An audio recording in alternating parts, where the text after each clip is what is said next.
Hello, this is Wmpyr here to talk about a video by YouTuber Metamorphosis77, and the title of the video is called Game Theory, the Pinnacle of Decision Making. We're going to talk about self-defense, but I'm going to apply it to the game theory as best as I can. I think it is a very relevant and good exercise for anyone to do, and in a way, it kind of shows the problems with today's self-defense and martial arts world is they need to do this kind of exercise.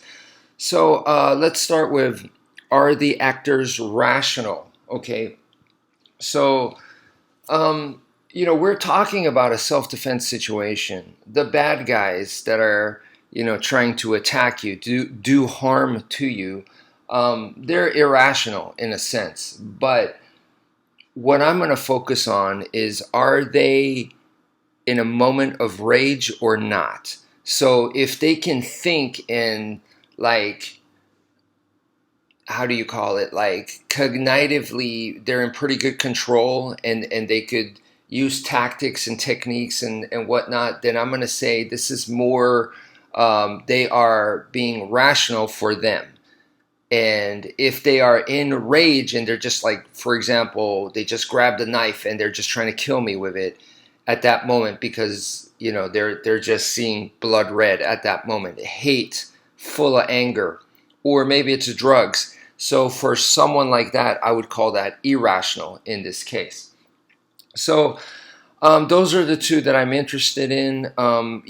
This is from this thing called game theory, a way of thinking. And the game, the author they pointed out that game does not mean like video game or board game. He said that it's more about like the game of life. It's about like evolution and how we humans interact with and deal with society. So in that game theory, the Nash equilibrium that you see on the top right there, that is what we want. And the Nash equilibrium requires rational thought on your part and also on their part. So it can only be done by rational beings, from my understanding. And you're both coming to a conclusion where, hey, this way we can all benefit, right?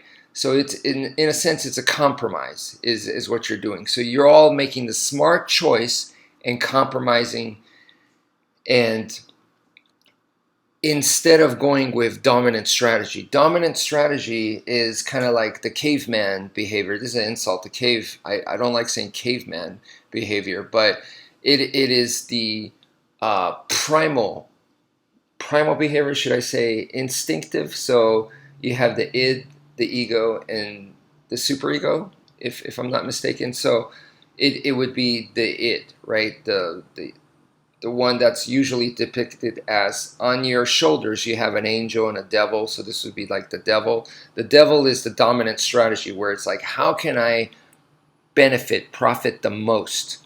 It's all about my own self-interest, and the other people get screwed. Who cares about them? This kind of irresponsible behavior is the opposite of the Nash equilibrium.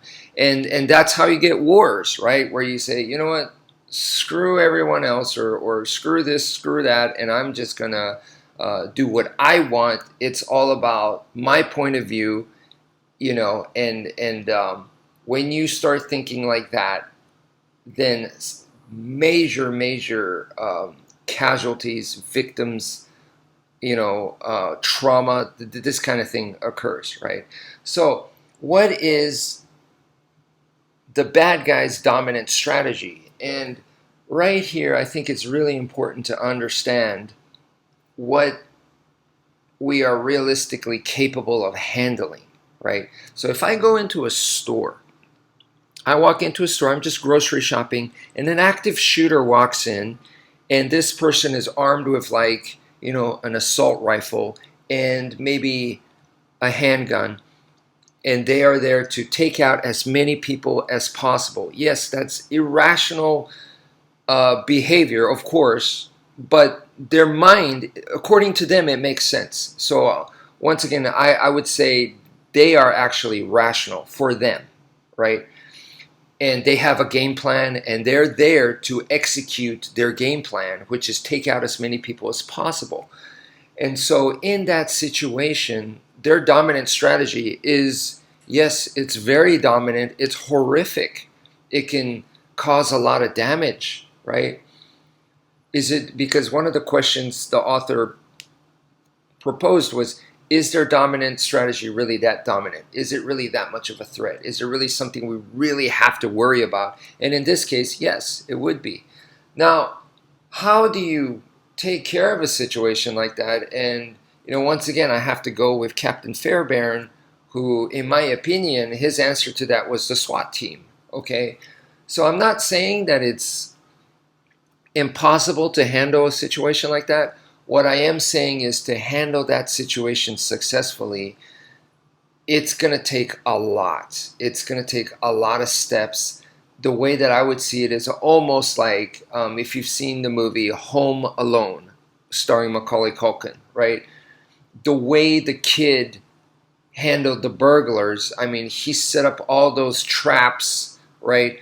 Now you would be doing the same thing. Just imagine all the traps that how much time and knowledge it would take for you to do something like, and energy to put up all these traps and stuff, which is something that in an active shooter situation you really don't have the time unless you've pre-planned it, pre-prepared.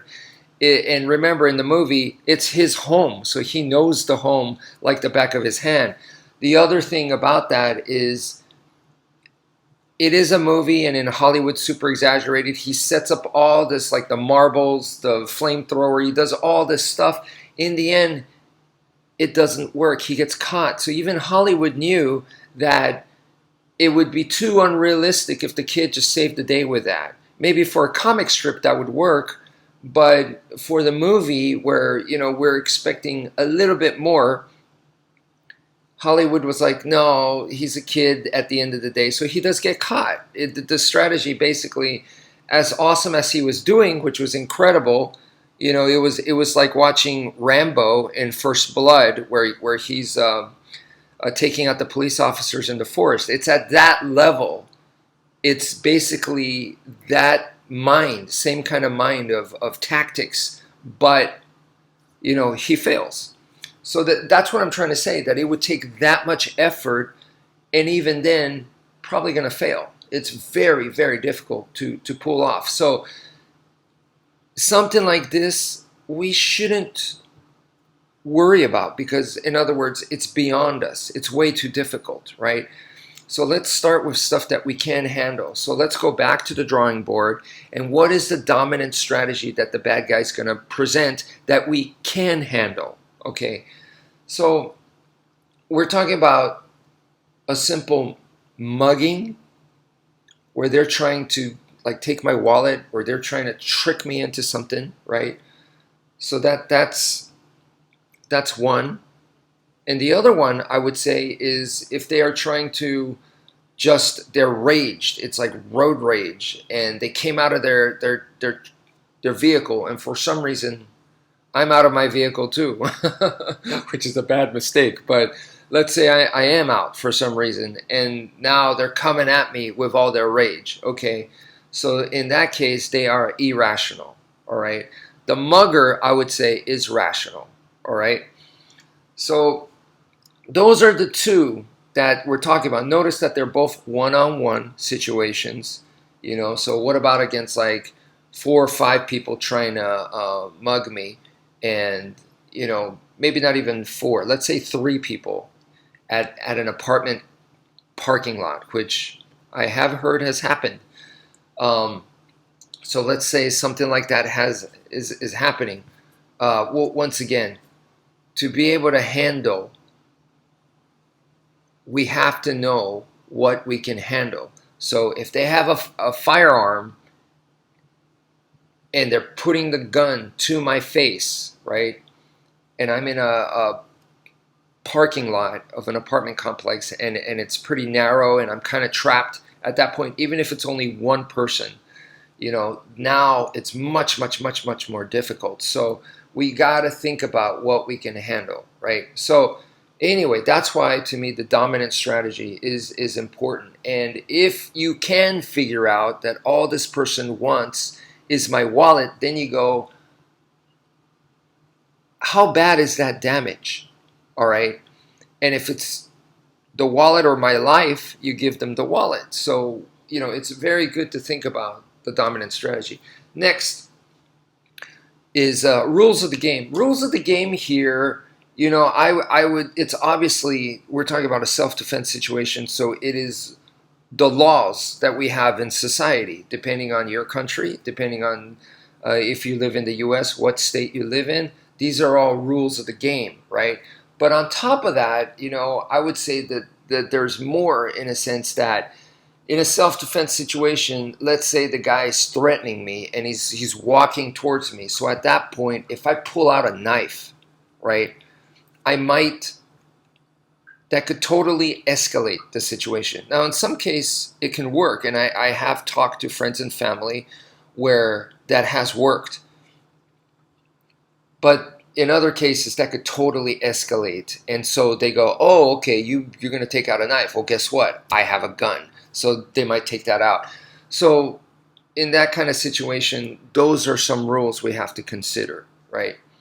And self-interest.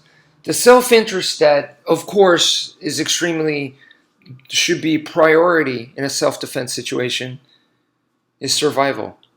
We're talking about to survive and to survive as best as you can. So that means with as least harm as possible to you and those you care about as much as possible. So survival by far, it's not about how much you damage the bad guy, and everyone always likes to go there. And no, what you're doing there is you're playing a game of dominant strategy versus dominant strategy, and that should not be it. Once again, Nash equilibrium is far superior on the human scale of evolution, human consciousness. This is where we want to go to, where hopefully if society were to level up in that case, it would be more like a much better society where we could rationalize and eliminate violence, where the consciousness of society is at a higher level, where we go, hey, look, why are you trying to mug me? This is not, you don't need to do this through violence.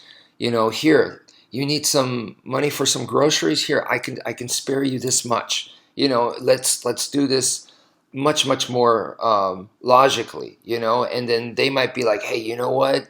I'm going to pay you back. I can't pay you back right now, but I will, and if I can't pay you back, I'm going to, I know some other people that are in messed up situations like me.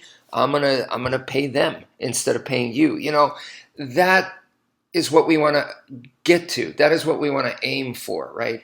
So now that may seem like far-fetched. It's like, oh yeah, you're talking about like a peace-loving, everyone's cool type world, and that's just not the reality. Yes, but Nash equilibrium can still be attained even in a violent world, where best example, one of the best examples of it was like Brazilian Jiu-Jitsu used in a real street situation. And it was kind of funny because the people that posted the video, they're all for Brazilian Jiu-Jitsu, but at the same time, it kind of showcased how Brazilian Jiu-Jitsu, in a way, was not effective.